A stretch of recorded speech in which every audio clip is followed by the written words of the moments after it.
आशा करता हूँ आप बहुत अच्छे होंगे।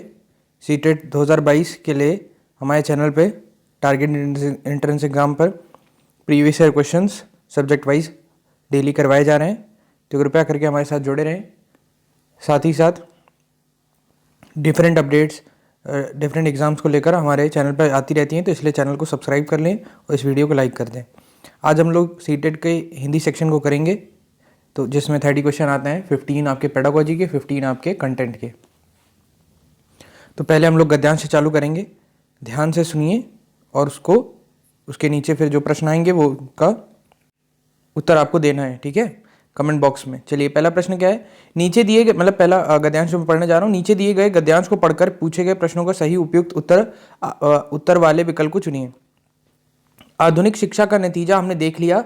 हमने उस शिक्षा का नतीजा भी देख लिया जिसमें विकसित विज्ञान का सबसे महत्वपूर्ण स्थान है, जिसके कारण व्यक्ति को कहीं भी या कितनी भी मिलने के बावजूद तृप्ति नहीं होती। इसका कारण यही है कि शिक्षा के स्वाभाविक और आवश्यक अंगों को छोड़कर हमने ऐसे विषयों पर ध्यान अधिक दिया जो मनुष्य का एक तरफा विकास करते हैं, जिनके कारण व्यक्तित्व का बड़े से बड़ा भाग अतृप्त रह जाता है। बाल्य अवस्था में भी कला शिक्षा को अभी तक उचित स्थान नहीं मिला है। जहाँ मिलता भी है वहाँ बच्चा 11-12 वर्ष का होते हैं उसके शिक्षा क्रम में से कला प्रवृत्तियों को निकाल दिया जाता है। ऐसे ही हर्बर्ट रीड ने कहा है।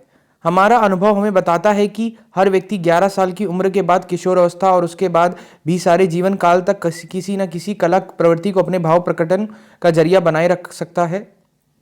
आज के सभी विषय जिन पर हम अपनी एकमात्र श्रद्धा करते हैं, जैसे गणित, भूगोल, इतिहास, रसायन शास्त्र और यहाँ तक कि साहित्य भी जिस तरह पढ़ाए जाते हैं, उन सब की बुनियाद तार्किक है। इन पर एकमात्र जोर देने के कारण कला प्रवृत्तियाँ जो भावना प्रधान होती हैं, पाठ्यक्रम से करीब करीब निकल जाती हैं। ये प्रवृत्तियाँ केवल पाठ्यक्रम से ही नहीं निकल जाती, बल्कि इन तार्किक विषयों के महत्व देने के कारण व्यक्तित्व के दिमाग से भी निकल जाती हैं। किशोर अवस्था को इस तरह गलत रास्ते पर ले जाने का नतीजा भयानक हो रहा है। सभ्यता रोज बरोज बेढब होती जा रही है। व्यक्ति का गलत विकास हो रहा है, उसका मानस अस्वस्थ है, परिवार दुखी है, समाज में फूट पड़ी है और दुनिया पर ध्वंस करने का ज्वर चढ़ा है।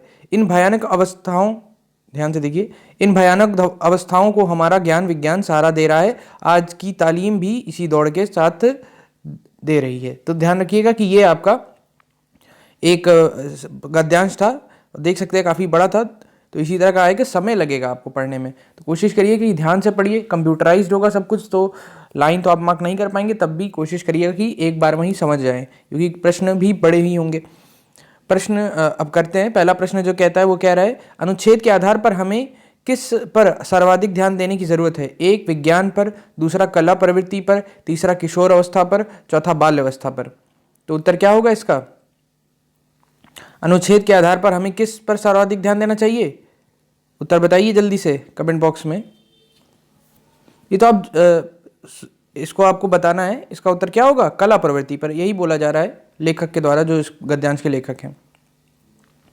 दूसरा प्रश्न बताइए, अनुच्छेद के अनुसार गणित, भूगोल, इतिहास आदि विषय एक तर्क प्रधान है, दूसरा भाव प्रधान है, तीसरा कला प्रधान है, चौथा बोध प्रधान है। तो अभी कैसे हैं, सारे तर्क प्रधान है, तर्क प्रधान है। देखिए, अगर अभी आप जुड़े हैं वीडियो में तो थोड़ा सा पीछे बैक कर लीजिएगा, क्योंकि हमने एक गद्यांश पढ़ा है, उसी पर बेस्ड हम लोग प्रश्न कर रहे हैं, ठीक है। तो कोशिश करिए कि साथ में जुड़े रहिए, तभी आपको ज़्यादा समझ आएगा। चलिए आगे बढ़ते हैं। इस प्रश्न का उत्तर दीजिए। ज्ञान विज्ञान को बहुत अधिक महत्व देने के कारण, एक, समाज उन्नति कर रहा है, दूसरा, समाज को विभाजन हो रहा है, तीसरा, व्यक्ति सृजन की राह पर है, चौथा, व्यक्ति विध्वंस की राह पर नहीं है। उत्तर क्या है इस प्रश्न का। तो समाज किसकी राह पर है, समाज आपका विभाजन की राह पर है, विभाजन हो रहा है, ठीक है, समाज में विभाजन हो रहा है। आगे बढ़ते हैं। इस प्रश्न का उत्तर दीजिए। किशोरावस्था तार्किकता की प्रधानता और भाव के अभाव में है, अभाव में डैश का रास्ता अपना रही है। एक, पतन, दूसरा ज्ञान, तीसरा प्रगति, चौथा कर्म। उत्तर क्या होगा इसका।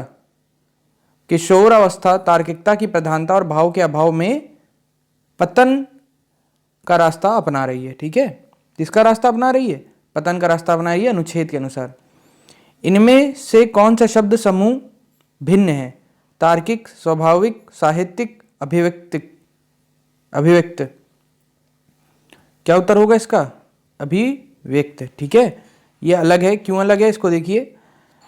अनुच्छेद के जो दिए गए विकल्पों में अभिव्यक्ति शब्द समूह में भिन्न है क्योंकि अन्य सभी शब्दों का प्रयोग अनुच्छेद में किया गया है, जबकि अभिव्यक्ति शब्द का प्रयोग अनुच्छेद में नहीं हुआ है। तो देख लीजिए, इस तरह के प्रश्न आते हैं सरल।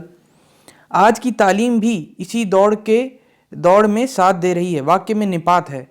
1 आज, 2 भी, 3 इस, चौथा में। तो निपात तो मुझे लगता है कि आपको मालूम होगा। और इसमें कौन सा निपात लगा हुआ है? तो इसमें लगा है आपका भी, एक निपात होता है। ठीक है, भी लगा हुआ है। चलिए आगे बढ़ते हैं। विकसित शब्द में प्रत्यय है। 1 सित, दूसरा इत, तीसरा त, चौथा सत। तो मुझे उम्मीद है कि आपको मालूम होगा प्रत्यय पीछे लगता है। तो प्रत्यय क्या लगा है विकसित में? तो उत्तर क्या होगा इसका? आपका इत होगा। ठीक है, क्या लगा है? इत। ठीक, चलिए आगे बढ़ते हैं। ध्यान से देखिए, इस प्रश्न का उत्तर दीजिए। अनुच्छेद के आधार पर कहा जा सकता है कि आधुनिक शिक्षा का नतीजा 1 सुखद है, दूसरा दुखद है, तीसरा औसत है, चौथा पता नहीं। बताइए क्या उत्तर होगा इसका? अनुच्छेद के आधार पर कहा जा सकता है कि आधुनिक शिक्षा का नतीजा क्या है? दुखद है। अनुच्छेद के अनुसार, ध्यान रखिएगा। चलिए इस प्रश्न का उत्तर दीजिए। आधुनिक शिक्षा में किस विषय का सबसे अधिक महत्व दिया गया है? कला को, भाषा को, विज्ञान को, इतिहास को? तो ये तो सरल प्रश्न है, मेरे हिसाब से आप बता देंगे तुरंत। किसको दिया गया है? विज्ञान को सबसे ज़्यादा महत्व दिया गया है। ठीक है, ये गद्यांश के सारे प्रश्न थे। मुझे उम्मीद है कि अगर आपने गद्यांश ध्यान से सुना है, देखा है, तो आप सारे प्रश्न कर देंगे। एक फिर अब काव्यांश आता है, ये हम अभी अंत में करेंगे। इससे पहले हम लोग कुछ क्वेश्चन जो है पेडागोजी के करने जा रहे हैं, तो कृपया करके इस पर ध्यान दीजिए क्योंकि एक एक प्रश्न है। ठीक, ध्यान दीजिए इधर। काव्यांश अभी अंत में करेंगे। चलिए इसका प्रश्न का उत्तर दीजिए। प्राथमिक स्तर पर बच्चों की भाषा का आकलन करने का उद्देश्य है। 1 उसकी पठन क्षमता का आकलन करना, दूसरा उसके भाषा प्रयोग की क्षमता का आकलन, तीसरा उसकी लेखन क्षमता का आकलन, चौथा उसकी बोलने की कुशलता का आकलन। प्राथमिक स्तर बच्चों की भाषा का आकलन कैसे होगा? तो बस उसके भाषा प्रयोग की क्षमता का आकलन करने से ही प्राथमिक स्तर पर बच्चों की आकलन हो जाएगा। प्राथमिक स्तर पर बच्चों की भाषा का आकलन करने का उद्देश्य उसके भाषा प्रयोग की क्षमता का आकलन करना है। इसी के आधार पर बच्चे की सीखने, समझने तथा उनकी बात के समझने की क्षमता का आभास करते हैं। ठीक, चलिए आगे बढ़ते हैं। इनमें से कौन सा भाषा आकलन सबसे कम प्रभावी तरीका है? कम प्रभावी है, ध्यान रखिएगा, कम प्रभावी पूछा गया है। 1 कहानी कहना, दूसरा कहानी लिखना, तीसरा घटना वर्णन, चौथा श्रुतलेख। बताइए उत्तर सोच समझकर। क्या उत्तर होगा इस प्रश्न का? तो सबसे कम होगा आपका श्रुतलेखन। श्रुतलेखन क्या होता है? दिए गए विकल्पों में भाषा आकलन में सबसे कम प्रभावी तरीका श्रुतलेख है क्योंकि इस विधि में एक व्यक्ति बोलता है तथा दूसरा सुनकर उसे लिखता है। श्रुतलेख का प्रयोग भाषा आकलन के लिए नहीं होकर वर्तनी सुधारने के लिए होता है। चलिए ध्यान रखिएगा। चलिए आगे बढ़ते हैं। हाँ, इस प्रश्न का उत्तर दीजिए। आकलन की प्रक्रिया में केवल बच्चे की क्षमताओं का आकलन नहीं होता बल्कि शिक्षक की शिक्षण प्रक्रिया का भी आकलन होता है। यह विचार पूर्णतः सही है। मतलब क्या, अगर आप बच्चे का टेस्ट ले रहे हैं, उसके नंबर कम या ज़्यादा आ रहे हैं, तो इससे आपको टीचर के बारे में भी कुछ मालूम चलता है और जो मेथड यूज़ कर रहा है उसके बारे में कुछ पता चलता है। तो जी पता चलता है क्या पूर्णतः सही बोल रहे हैं, क्या अंशतः सही है, पूर्णतः गलत है, निराधार है। तो उत्तर क्या होगा इसका? पूर्णतः आप सही हैं, जिससे बच्चा वैसा नंबर। आकलन का प्रक्रिया केवल बच्चों की क्षमताओं का आकलन ना होकर शिक्षक की शिक्षण का भी आकलन होता है। यह विचार पूर्णतः सही है क्योंकि आकलन के द्वारा शिक्षण प्रक्रिया में विकास व परिणाम का पता चलता है। ठीक, आगे बढ़ते हैं। चलिए, रीमा ने तीसरी कक्षा में पढ़ने वाली रितिका की भाषा क्षमता, भाषा निष्पादन संबंधी क्रमिक प्रगति का ब्यौरा उसके अभिभावकों को दिया। रीमा ने डैश के आधार पर यह जानकारी दी। तो यह प्रश्न काफ़ी घूम घुमा के बार बार आता रहता है। पहला अवलोकन, दूसरा पोर्टफोलियो, तीसरा जांच सूची, चौथा लिखित परीक्षा। तो क्या उत्तर होगा इसका? इसका उत्तर है आपका पोर्टफोलियो, ठीक है, पोर्टफोलियो के आधार पर जानकारी दी गई है। ठीक है, ये प्रश्न पिछली क्लासों में भी हुआ है, ध्यान रखिएगा, मतलब अलग तरीके से हुआ है, लेकिन क्वेश्चन का उत्तर पोर्टफोलियो ही था। 110वां प्रश्न, पहली कक्षा में डैश भी लिखना के अंतर्गत आता है? वाक्य लिखना, शब्द लिखना, अक्षर बनाना, चित्र बनाना, बताइए। तो पहली कक्षा में तो अगर चित्र भी आप बना रहे हैं तो आप क्या हैं, लेखना के अंतर्गत ही आ रहे हैं। ठीक, चलिए आगे बढ़ते हैं। इस प्रश्न का उत्तर दीजिए। 111वें प्रश्न का, प्राथमिक स्तर पर पढ़ना सीखने में सबसे कम महत्वपूर्ण है? एक, अनुमान लगाना, दूसरा संदर्भानुसार अर्थ, तीसरा अक्षरों की पहचान, चौथा पढ़ने का उद्देश्य। बताइए क्या उत्तर होगा। प्राथमिक स्तर पढ़ने सीखने में सबसे कम महत्वपूर्ण है क्या? पढ़ने का उद्देश्य। भाई पढ़ने का उद्देश्य थोड़ी कोई जानना चाह रहा है उधर ना, वो अभी सीख रहे हैं, धीरे धीरे जानेंगे। ठीक, आगे बढ़ते हैं। भाषा अर्जन क्षमता किसके साथ संबंधित है?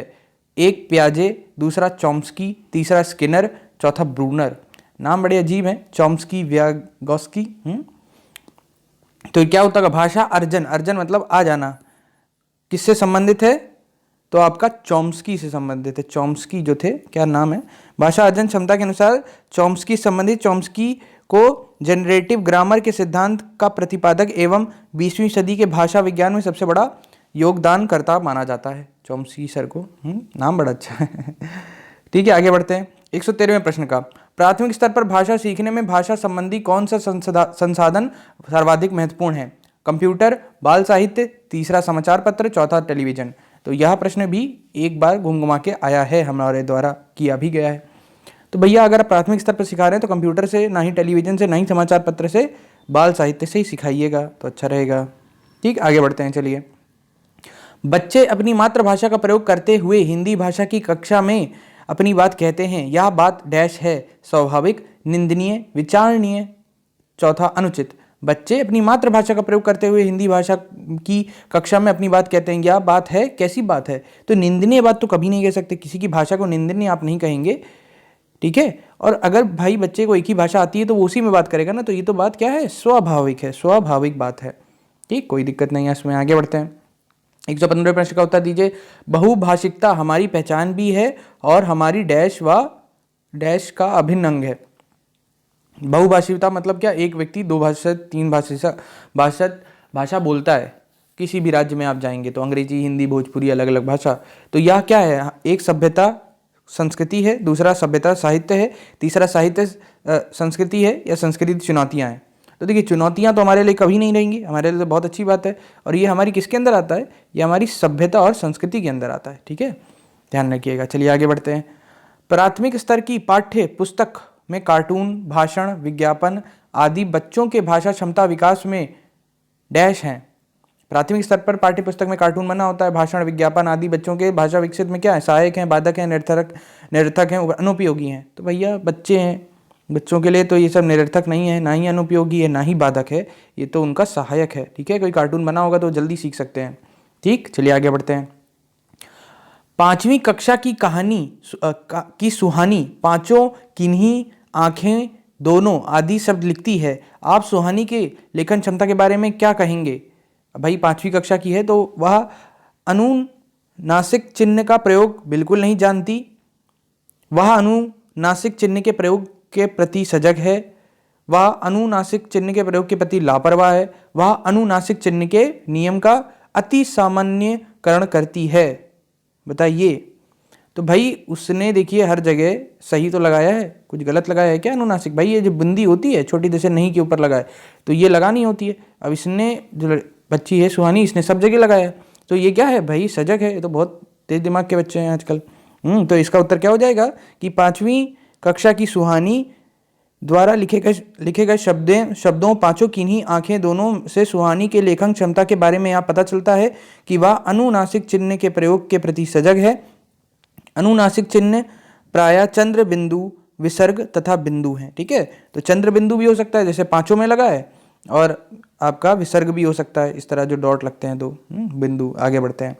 118वें प्रश्न का उत्तर दीजिए कमेंट बॉक्स में। विद्यालय में भाषा शिक्षण के लिए कोई कार्यक्रम शुरू करते समय सबसे महत्वपूर्ण है? 1.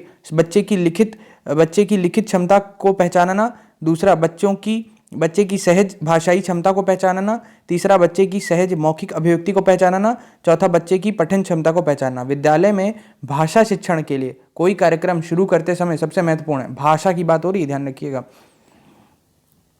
तो सीधा है, तो मतलब इससे सरल प्रश्न क्या होगा, भाषा को पहचानना है तो क्या कर जानेंगे आप, भाषा ही क्षमता को पहचानना है, तो सरल था प्रश्न आई गेस। आगे बढ़ते हैं, 119वें प्रश्न का उत्तर दीजिए। कई बार बच्चे जब स्कूल आते हैं तो 2 या 3 भाषाएं को डैश और बोलने की क्षमता से लैस होते हैं, पढ़ने लिखने रटने समझने। तो किसकी क्षमता से लैस होते हैं, समझने की क्षमता से लैस होते हैं, ठीक है। लैस मतलब क्या भाई, उनके पास होती है। पेडागोजी का अंतिम प्रश्न है, जल्दी से उत्तर दीजिए कमेंट बॉक्स में। किसी विषय को सीखने का मतलब है उसकी डैश को सीखना, उसकी डैश को सीखना। बताइए, एक अवधारणाओं विषय वस्तु, दूसरा विषय वस्तु उपयोगी, तीसरा अवधारणाओं शब्दावली, चौथा शब्दावली विषय। तो क्या उत्तर होगा इसका, आपका किसी विषय को सीखने का मतलब है उसकी अवधारणाओं को सीखना, उसकी शब्दावली को सीखना, ठीक है। तो ये क्या प्रश्न उत्तर हो जाएगा, तीसरा उत्तर हो जाएगा इसका, अवधारणाओं और शब्दावली को सीखना, ठीक। चलिए आगे बढ़ते हैं। तो ये सारे हमारे पेडागोजी के प्रश्न थे। अब ये थोड़े से आपको आसान लगे ना लगे, कंफ्यूजिंग ज़रूर है ये, ठीक है। कौन सा ऑप्शन सही होगा कौन सा नहीं होगा, इनको आपको ध्यान देना पड़ेगा। अब हम जो हमने बात की थी कि काव्यांश अंतिम में करेंगे, तो वही करने जा रहे हैं, ध्यान से सुनिए। साकार दिव्य गौरव विराट, पौरुष के पूंजीभूत ज्वाल, मेरी जननी के हिम किरीट, मेरे भारत के दिव्य भाल, मेरे नगपति मेरे विशाल, युग युग अजय निर्बंध मुक्त, युग युग गर्वोन्नत नित महान, निसीम व्योम में तान रहे, युग से किस महिमा का वितान, कैसी अखंड यह चीर समाधि, यतिवर कैसा यह अमर ध्यान, तू महाशून्य में खोज रहा, किस जटिल समस्या का निदान, उलझन का कैसा विषम जाल, मेरे नगवती मेरे विशाल। तो अब देखिए थोड़ा सा कठिन आएगा, ध्यान रखिएगा, ठीक है। पहला प्रश्न का उत्तर क्या होगा, हिम किरीट का आशय है एक ठंडा मुकुट, दूसरा बर्फ का मुकुट, तीसरा चांदी का मुकुट, चौथा स्वर्णिम मुकुट। तो भैया अब यह थोड़ा सा कठिन प्रश्न है, अब ये आप फंस सकते हैं, तो कोशिश करिएगा कि इंटेलिजेंट गैस लगाइए, अगर नहीं भी आता है तो। इसका उत्तर क्या होगा आपका, हिम किरीट का अर्थ होता है बर्फ का मुकुट, ठीक है, बर्फ का मुकुट। आगे बढ़ते हैं, चलिए। नगपति का विग्रह और समास होगा, रत्नों का पति तत्पुरुष, नगों पर्वतों का पति जो कर्मधारय, दूसरा, तीसरा नगों पर्वतों का पति तत्पुरुष, चौथा नगों का पति है जो ऐसा बहुव्रीहि। तो क्या उत्तर होगा इसका, इसका उत्तर होगा तीसरा, नगों का पति तत्पुरुष, ठीक है। उत्तर क्या होगा इसका, तीसरा उत्तर होगा। देखिए अब सब कठिन प्रश्न है इनमें, खतरनाक, ठीक। आगे बढ़ते हैं। किस पंक्ति में कहा गया है कि हिमालय शक्ति की ज्वालाओं का ढेर है, एक युग युग अजय निर्बंध मुक्त, दूसरा मेरे भारत के दिव्य भाल, तीसरा पौरुष के पूंजीभूत ज्वाल, चौथा साकार दिव्य गौरव विराट। किस पंक्ति में कहा गया है कि हिमालय शक्ति की ज्वालाओं का ढेर है, तो किसका ये कहाँ लिखा गया है, तो ये तो साफ है मेरे हिसाब से, ज्वाल जहां लिखा होगा वहीं ज्वाले के बारे में बात होगी, तो तीसरा है, ठीक। चलिए आगे बढ़ते हैं।